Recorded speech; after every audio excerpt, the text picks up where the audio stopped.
Hey guys, welcome to my channel. So today's just going to be a quick update. I always say that, and well, I shouldn't say I always say that, but sometimes I say that and it ends up being longer because when I do the intro, I'm not sure, I haven't done the whole video. My intention is gonna be for just a quick update. There's just a couple things I want to tell you, but we'll see how it goes. Okay, so the first thing I want to give a shout out to Mark David. He sends me some awesome information, so thank you so much. So he sent me some information about Zulema Pastenes. So we got a list of some of her charges from the 90s, basically, which makes you think if she was involved somehow in giving Tammy or Alex something to poison them. I mean, I don't know. We don't know. I don't want to accuse anybody, but I'm just saying it's just very interesting that she does have a long list of drug charges. But I have no room to talk on this issue. I mean, I shouldn't. I'm not looking at it like, oh my God, like she's this bad person because she has it. It's just interesting because of everything that we know and all the information and everybody saying, well, her supposedly being the healer, which supposedly maybe would make like concoctions if somebody was sick or like medicine and stuff,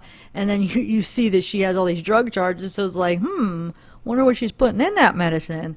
But no, it could just be a past that she's done with, and maybe it has nothing to do with what she's doing as a healer. Who knows? I found it interesting anyway, so I wanted to share it with you guys. Okay, so here is her, Zulema Ruth Pastenes.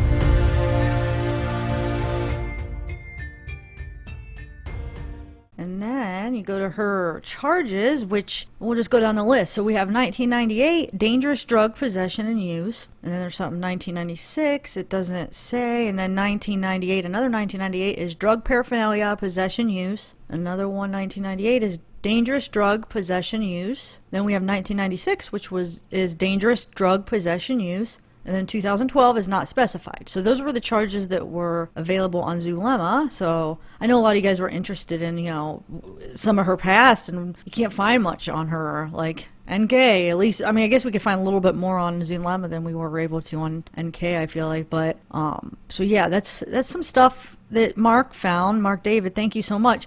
And then he found something else kind of interesting. He looked up Stacey Cope, which is Melanie's mother, right? And if you look at the people that are associated with her, like friends with her, or when you look up somebody that brings up like people that either family or friends. So some of the people that were on that list for Stacey Cope was Brock Cameron Boudreaux, Ian Pawlowski, which is Melanie's new husband, which she just met him this past year, so her mother died years ago, so there would be no way she would know him. And then you have the Boudreaux, which we thought her mother died before she would have met Brandon too. No, maybe it's just something that they connect, even though that she's dead, that they kind of find people that are kind of related. Like, I don't know if that's how they bring these people together. I don't know. Mark just brought it to me and was like, it's kind of interesting. It is kind of interesting, but I'm wondering if it's more so, even if you die, they still kind of bring up names that are associated with your name. So they bring up Stacey Cope's name and Melanie Boudreaux's name comes up, and then it brings up the people that she's associated with, which is the Boudreaux and Pawlowski. So it could just be that, I'm thinking, because otherwise, I mean, that wouldn't make any sense, I wouldn't think. Unless of conspiracy time, maybe they really did know each other before. Maybe her mom knew the families before, and somehow they were supposed to go find Melanie and marry her. I'm just messing with you guys. I don't believe that to be true, but I'm just saying it is kind of weird if you look at it. And of course, you could look at it in a conspiracy way where, yeah, that back when Stacey set up with Brandon Boudreaux's family and Ian Pawlowski's family to make their son somehow find Melanie years later because she knew the Boudreaux or Pawlowskis. But no, I don't. Like I said, I don't believe that. But I'm not down into conspiracies because I love a good conspiracy. Heck yeah, there's a lot that I feel that turn out to be true, and there's a lot that people think is a conspiracy, but it's really true, I feel like. So, I mean, I spent a couple years, like back in Colorado, just researching conspiracies. I went down that rabbit hole, and I love some good conspiracies. So I'm not trying to make fun of that or anything. I'm just making a joke about it. But I don't know. That one is, I think that's just innocent, like what I explained as far as the friend list. But it is interesting about Zulema's drug charges. I mean, she is the healer, so she's got some experience with some potions and drugs. But like I said, I can't point no fingers on that either. I have my history of that past life too, so I'm not judging her at all. I just thought you guys would be interested in knowing that stuff, because I know you guys are interested in knowing any details about some of these people in their past, just to kind of fill in that extra puzzle piece for your story when you're trying to, you're trying to figure out everything. It's just an extra piece to the story. So just wanted to share that with you. And then Mark David also sent me this satellite image from Chad Daybell's yard right in the area that they bury them. It's from September 9th, 2019 at 1:32 p.m. So this would have been about 2 hours after Alex left Chad's property, because Alex left at 11:39, supposedly around that time. And then Chad texted Tammy at about 11:53. They said about 14 minutes later is when Chad texted Tammy about burning the debris and shooting the raccoon. And I mean, possibly he could have still been out in the yard, but Alex would have already been gone by then. So it's very interesting. Mark pointed out that little black dot in the middle is where the fire pit is. I wish it was a little bit clearer that we could zoom in to see if anybody was even out there, if we could see kind of the disturbed dirt or where they bury them. I don't know. I mean, I'm going to try to zoom in when you guys could check it out and see if we could find, like, if it looks different with the dirt and stuff. So, or if there's anything in the photo that is there people? It doesn't look like there's anybody in the photo. I don't see anybody in there, but I don't know. Just, I'm going to put on a bunch of different filters on the picture and see if you guys see anything.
that's that. And then Jackie, thank you, Jackie. I got some great viewers, man. They're always keeping me updated with emails and some updates and everything going on. But I would never have found this, honestly, because I don't know, maybe I would have ran across it sometime. I don't know, but I didn't even know it was out there. She found this little clip of this video where Nancy Grace is talking to April, Lori's friend from Hawaii. She was the one that was on Dateline. And they talk about how Tylee has always been sick growing up. She was always going to doctors and running tests, and they couldn't figure out what was wrong with her, and they never did figure it out. So Nancy Grace kind of hints to, maybe is Lori causing this sickness? Is Lori giving her something to keep her sick? You have Munchausen by proxy, which Lori could be doing. She could be keeping her sick for attention and power, make Tylee always dependent on her, and make her think that, she needs her. So basically the attention that she'll get from Tylee, plus attention from doctors and attention from everybody else, feeling sorry for her and all that kind of stuff.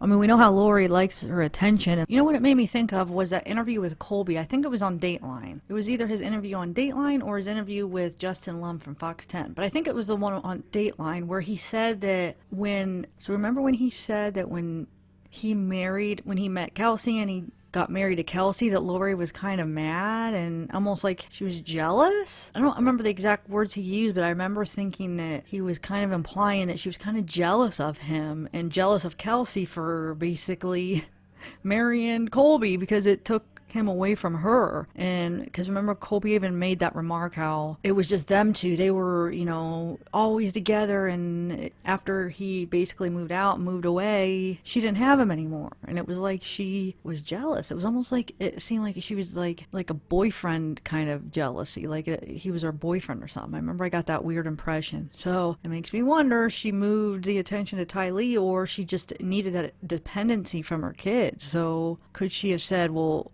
she wanted to make sure she didn't lose all of her kids. So, well, gosh, if you look back now, I guess that doesn't make sense for what happened now. But as far as keeping Tylee dependent and with her and not leaving her, but I guess it doesn't really make sense now, unless if she just moved on, she met Chad, and then she didn't need Tylee anymore. I think it's more of a power and control thing, though.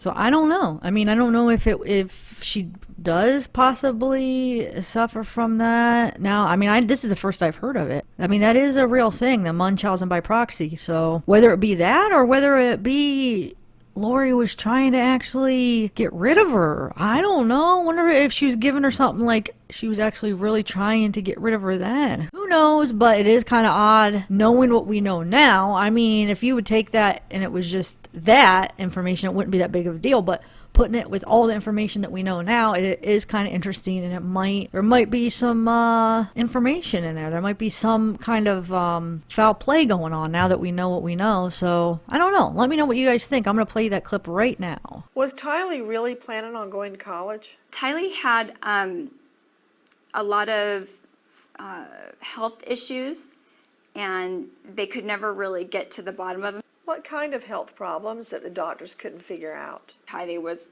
always sick, and she would be in her room resting or sleeping or recovering or just getting back from the doctor. When she was younger, they told me that she had had several surgeries to try to figure out what was wrong and to try to fix things, and it never accomplished anything. Was Lori Vallow primarily involved in Tylee's treatments? Yes. If a fleet of doctors in a metropolitan city can't figure out what's wrong, and Cult Mom Lori Vallow was the primary person taking care of her, I'd be very, very curious to find the true nature of Tylee Ryan's ailments, and if they were somehow inflicted on her. And would Lori Vallow be there alone with her at the time she began manifesting the pain, and when the pain would go away? And what, if any, attention would Lori Vallow receive when Tylee would be ill? This is the first time hearing of this, and I'm very, very distressed.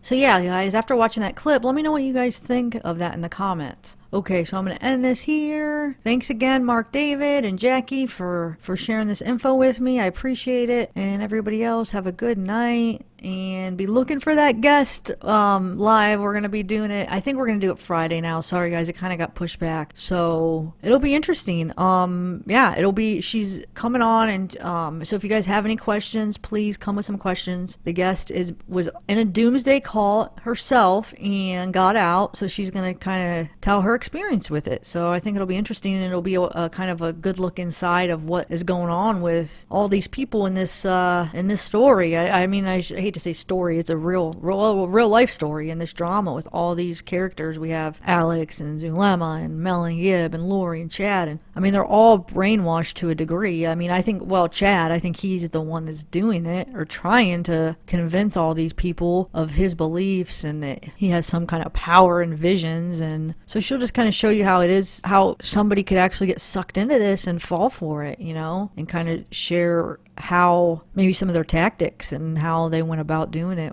as far as the cult that she was in. So, all right, guys, have a good night. Bye.